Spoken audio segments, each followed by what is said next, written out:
Hi friends, welcome to tech TEJA Telugu. Friends, ఈ రోజు ఈ వీడియోలో ఒక స్కామ్ గురించి అయితే చెప్తున్నాను. ఈ స్కామ్ వల్ల మోర్ దెన్ 600 పీపుల్ అయితే విక్టిమ్స్ గా ఉన్నారు మన ఇండియాలోని. అకార్డింగ్ టు NCR పోలీస్ ప్రకారం ఈ స్కామ్ వచ్చేసరికి డిజిటల్ అరెస్ట్ స్కామ్ ఈ మధ్య చాలా ఎక్కువగా జరుగుతుంది. ఫ్రెండ్స్, అసలు ఈ డిజిటల్ అరెస్ట్ స్కామ్ ఎలా జరుగుతుంది అండ్ దీని నుంచి ఎలా కాపాడుకోవాలి అన్నది ఈ రోజు ఈ వీడియోలో తెలుసుకుందాం. వీడియో జబర్దస్త్ చూడండి, నచ్చితే లైక్ చేయండి, షేర్ చేయండి, సబ్స్క్రైబ్ చేయడం మాత్రం మర్చిపోకండి. లేట్ చేయకుండా వీడియోలోకి వెళ్ళిపోతాం. Let's go into it.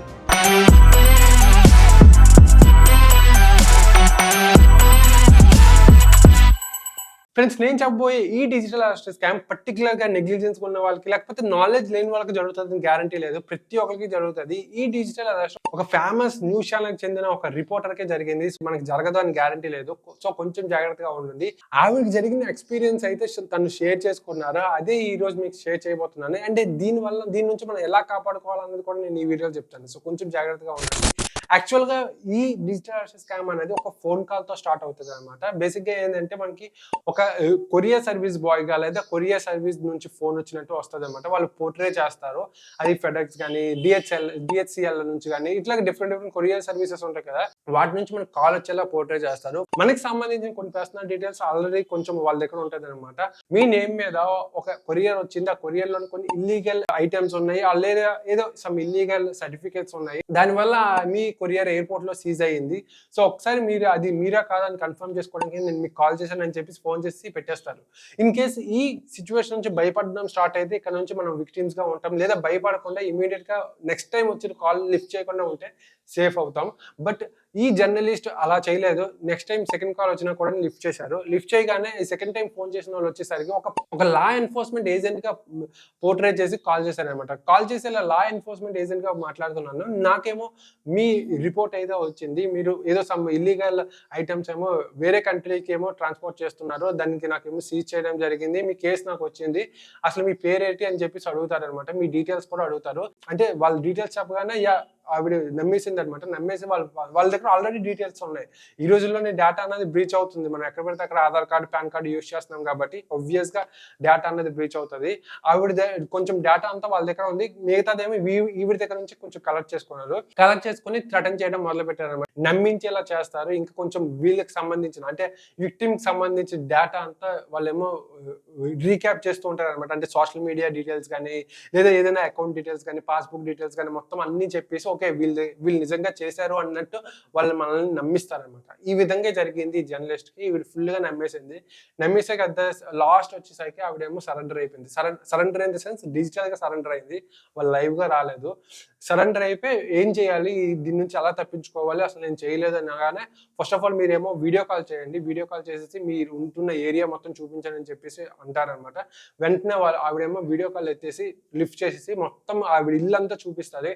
ఎవరైనా ఉన్నారా లేదా అని కనుక్కొని కన్ఫర్మ్ చేసుకుంటారు ఈవిడ ఒక్కలే ఉన్నారని ఎప్పుడైతే అన్నారో ఇమీడియట్ గా ఈవిడకి ఒక రూమ్ లోకి వెళ్ళేసి మొత్తం ఆ రూమ్ అంతా ఐసోలేట్ చేసేయమంటారు. అంటే మొత్తం కర్టన్స్, డోర్స్ అన్ని వేసేసి అసలు వేరే వాళ్ళతోనే అసలు కమ్యూనికేషన్ లేకుండా చేయించుకుంటారు అనమాట. వన్స్ అది జరిగిన తర్వాత వాళ్ళు భయపడడం మొదలు పెడతారు. ఇంకా డిఫరెంట్ కేసెస్ లోనే పోర్ట్రే అయ్యేలాగా మనల్ని ఏమో భయపడడం స్టార్ట్ అవుతుంది. అట్ ద సిచ్యువేషన్ మనకి మెంటల్ టెన్షన్ పెరిగిపోయి నిజంగా మనం పని చేసామేమో, మనం నిజంగా మా పేరు మీద ఆ పని రిజిస్టర్ అయిందేమో అన్న విధంగా చేసేసి అట్ ద సేమ్ టైం ఆ సిచ్యువేషన్ నుంచి బయటకు రావడం కోసం మనకి ఒక ఆఫర్స్ ఇస్తారనమాట. మీరు ఎంత అమౌంట్ పే చేయండి, లేదా ఎంత పే చేయండి, లేదా మీ డీటెయిల్స్ ఇవ్వండి అని చెప్పేసి అంటారు. ఎప్పుడైతే మీ బ్యాంక్ డీటెయిల్స్ కానీ, మీ ఫోన్ పే డీటెయిల్స్ కానీ ఇచ్చేస్తే మొత్తం డబ్బులంతా దోచుకుంటారనమాట.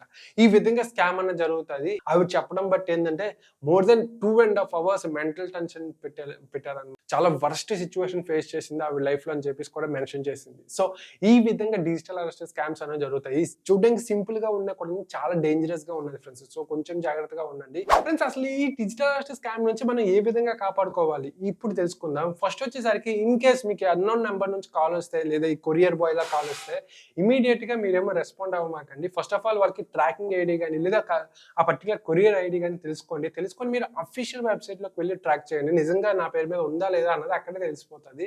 ఫస్ట్ ఆఫ్ ఆల్ అది తెలుసుకోండి ఫ్రెండ్స్. భయపడకండి, అనవసరంగా భయపడకండి. అండ్ సెకండ్ వచ్చేసరికి ఇన్ కేస్ వాళ్ళు మీతో వాళ్ళకి డీటెయిల్స్ చెప్తే మీరు ప్యానిక్ అవ్వకండి. అట్ ద సేమ్ టైం మీరు కూడా వాళ్ళకి మీ డీటెయిల్స్ గట్రా ఏమి సబ్మిట్ చేయకండి అన్లెస్ అది నిజమో అని తెలిసినంత వరకు. థర్డ్ వచ్చేసరికి ఇన్ కేస్ మీ సోషల్ మీడియాలోని ఏదైనా మీరు ఎక్కువగా యాక్టివ్ గా ఉంటే మీ సోషల్ మీడియా ఏమైనా బ్రీచ్ అయ్యావు ఇన్ ద సెన్స్ హ్యాక్ అయ్యిందా ఒకసారి చెక్ చేసుకోండి, రీచెక్ చేసుకోండి. ఇన్ కేస్ అలా జరగకపోతే ముందు నుంచి మీరేమో 2 స్టెప్ వెరిఫికేషన్ అనేది కంపల్సరీగా పెట్టుకోండి. అది సేఫ్టీగా ఉంటదనమాట. 2 step verification in the sense in case మీ ఈమెయిల్, మీ పాస్వర్డ్ తెలిసిపోయినా కూడాని మీకు ఓటీపీ వెరిఫికేషన్ అనేది మీ జీమెయిల్‌కి గాని, లేకపోతే మీ ఫోన్ నంబర్‌కి గాని వస్తది. దాన్ని 2 స్టెప్ వెరిఫికేషన్ అంటారు. ప్రతి దానికి ఇన్‌స్టాగ్రామ్, ఫేస్‌బుక్, వాట్సాప్ ప్రతి దానికి కూడా ఒకసారి పెట్టుకోండి. ఇది చాలా చాలా సేఫ్టీగా ఉంటది. అండ్ ఇంకో విషయం అస్సలు చాలా చాలా ఇంపార్టెంట్ అనమాట. ఇది బేసిక్‌గా ఏందంటే ఏ లా ఎన్ఫోర్స్‌మెంట్ అవ్వచ్చు, లేకపోతే ఏ పెద్ద పెద్ద లెజిటిమేట్ ఆర్గనైజేషన్స్ అవ్వచ్చు కూడాని వాళ్ళు డైరెక్ట్‌గా ఫోన్ కాల్ నుంచి మాట్లాడరు. ఫోన్ కాల్స్ అనేవి చేయరు. ఆ విషయం గుర్తుపెట్టుకోండి. ఇన్ కేస్ మీకు అలా ఫోన్ కాల్స్ వస్తే మాత్రం అస్సలు నమ్మమాకండి. మీరు ఫస్ట్ ఆఫ్ ఆల్ ఒకవేళ నిజంగా నేను చేస్తే మీరేమో లోకల్ పోలీస్‌కి కంప్లెయింట్ ఇవ్వమని చెప్పేసి ఫోన్ కట్ చేసేయండి. అంతేగాని అనవసరంగా మీరేమో ఫోన్ కాల్స్ ఏ కంపెనీ కూడా, ఏ ఆర్గనైజేషన్ అవ్వచ్చు, ఏ గవర్నమెంట్ ఆర్గనైజేషన్స్ అవ్వచ్చు, లా ఎన్ఫోర్స్‌మెంట్ ఏజెన్సీ అవ్వచ్చు, ఎవ్వరు కూడా మనకేమో ఫోన్ కాల్ త్రూ మనల్ని అరెస్ట్ చేయడం గాని, లేకపోతే ఫోన్ కాల్ ద్వారా మనకి అరెస్ట్ చేస్తున్నామని చెప్పేసి ఒక ఫేక్ అరెస్ట్ వారెంట్స్ గాని అట్లాంటివి ఏవి రావు. సో, ఇది కొంచెం జాగ్రత్తగా ఉండండి. ఇది ఫ్రెండ్స్ మనకి కొంచెం తీసుకోవాల్సిన ప్రికాషన్స్. ఈ వీడియో ప్రతి ఒక్కరికి షేర్ చేయండి ఫ్రెండ్స్. అలాగే చాలా చాలా ఇంపార్టెంట్. ఎందుకంటే మోర్ దెన్ 600 అంటే తక్కువేం కాదు. తక్కువ నంబర్ ఏం కాదు. చాలా ఎక్కువ మంది ఈ విక్టిమ్స్‌గా ఉన్నారు. సో, కొంచెం జాగ్రత్తగా ఉండండి. అలాగే ఇట్లాంటి స్కామ్స్ మీద నేను చాలా వీడియోస్ చేశాను. ప్లే లిస్ట్ క్రియేట్ చేశాను. ఒకసారి వెళ్లి చూడండి ఫ్రెండ్స్. నచ్చితే లైక్ చేయండి, షేర్ చేయండి, సబ్స్క్రైబ్ చేయడం మాత్రం మర్చిపోకండి. Thanks for watching. See you next video. By.